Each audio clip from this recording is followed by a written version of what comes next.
జనరల్గా బీటెక్ చదివిన తర్వాత జనరల్గా గ్రూప్స్ ప్రిపేర్ అవుతూ మరియు సివిల్స్ బ్యాంక్ జాబ్స్ ప్రిపేర్ అవుతూ అదే ఆడపిల్లలు అయితే మ్యారేజ్ చేసుకుని వాళ్ళ యొక్క ఫ్యామిలీ లైఫ్లో తెలియకుండానే ఒక 5 to 10 years గ్యాప్ వస్తుంది. సో ఈ సందర్భంలో ఎవరైతే గ్రూప్స్ 5 నుంచి 10 సంవత్సరాల గ్రూప్స్ బ్యాంక్ జాబ్స్ ప్రిపరేషన్లో ఫెయిల్ అయ్యి ఏ జాబ్ రానప్పుడు వీళ్ళకి 10 సంవత్సరాల గ్యాప్ వచ్చేసరికి కాన్ఫిడెన్స్ వెళ్ళిపోతుంది.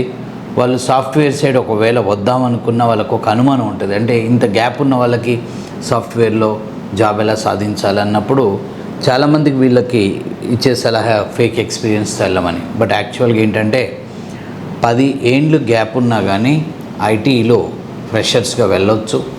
లాస్ట్ 5 నుంచి 6 సంవత్సరాల నుంచి నేను ఎన్నో ఇంటర్వ్యూలలో ఎన్నో వీడియోలలో 10 ఏళ్ళు గ్యాప్ ఉన్న ఫ్రెషర్గా వెళ్ళొచ్చు, ఫేక్ ఎక్స్పీరియన్స్ పెట్టుకోవద్దని చెప్పడం జరిగింది.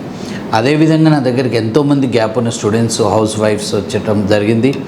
2014-15లో పాస్ అయిన వాళ్ళకి 2024-25లో జాబ్ ఇప్పించా. 2016లో పాస్ అయిన వాళ్ళకి 2026లో జాబ్ ఇప్పించా. 2010-12లో పాస్ అయిన వాళ్ళకి 2022 అంటే 10-12 ఏళ్ళ గ్యాప్ ఉన్న వాళ్ళకి కూడా మేము ఫ్రెషర్స్గా ఐటీలోకి పంపించాం. మేమే కాదు, మీరు కరెక్ట్గా ప్లాన్ చేసుకుంటే ఒక 10 ఏళ్ళ గ్యాప్ ఉన్నా కానీ ఫ్రెషర్స్గా ఐటీ జాబ్లోకి వెళ్ళొచ్చు.